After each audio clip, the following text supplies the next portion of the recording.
Today on Geek Devotions, we're talking about your environment, Moses, and where in the world is Carmen Sandiego?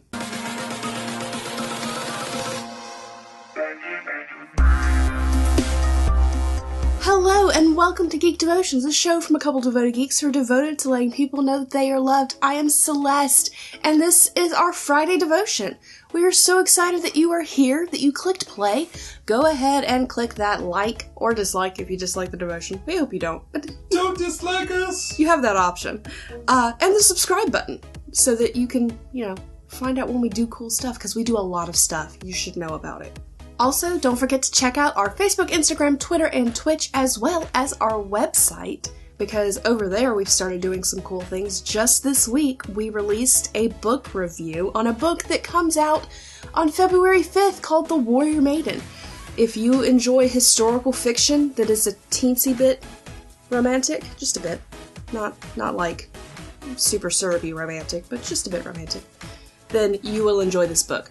You should go read the review, find out more. Today we're going to talk about Where in the World is Carmen Sandiego, the new Netflix cartoon. And let me tell you guys, it is adorable. We love it. We want to watch more of it. I want to watch more of it. I don't know if Dallas is as into it as I am, but I'm digging it. I like it. He likes it. He really, really likes it. The premise of this show, unlike any of the other Carmen Sandiego shows, is that Carmen was a small child who was raised by Vile, an evil organization. I don't remember what Vile stands for. Basically, they're just greedy. Seeing as how she grew up being raised by Vile on the island, she was sheltered from some of the harsher realities. Even though she kind of knew what they stood for, she didn't completely understand what they stood for.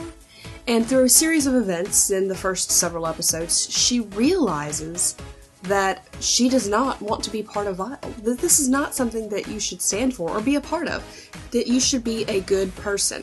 But she has grown up with these trainings to be a thief, to be a person who can slip in and out and get things and never be seen. She has this training because of her environment. In scriptures we see Moses in a similar situation. Not completely, because the Egyptians were not vile. But, well, they weren't this vile. Moses was raised in the Egyptian palace. He was raised to think that this is how things should be, that this is how things should do.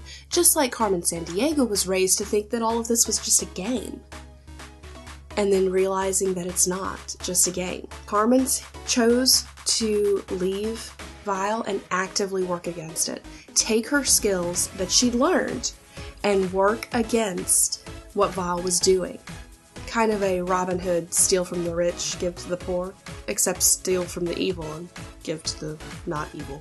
Moses rejected what he had been raised to be and became an amazing person of God that we hear about in scriptures. There's a whole book about his exploits.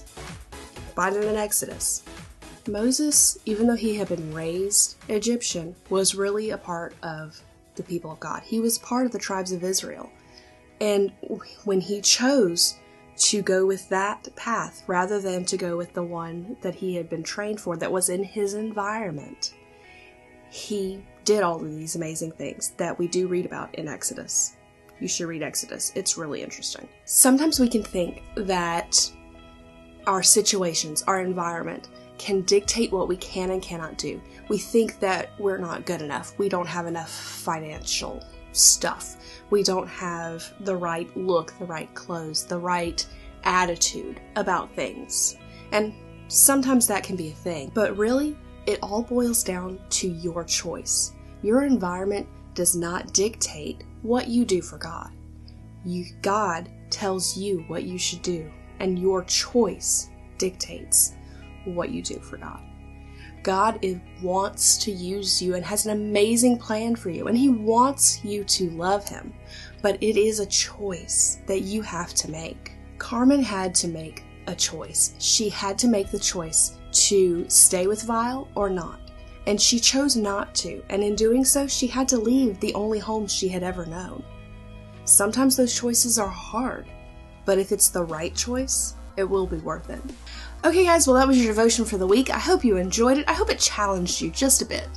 So don't forget to check us out on the Facebook, the Instagram, the Twitter, the Twitch, the website, the everywhere. We're everywhere. Before we go, though, the question of the week. Where is someplace that you would like to travel?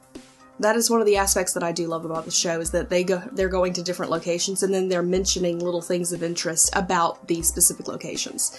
So it is still the educational type show.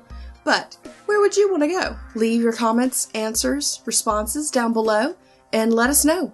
I personally have a lot of places I want to go. At the moment, I think I mostly just want to go to Scotland to see our friend Mike Johngrass. Mike! Like, if it was out of the States. In the States, there's a couple people I'd want to go see. Stay devoted. Peace and love.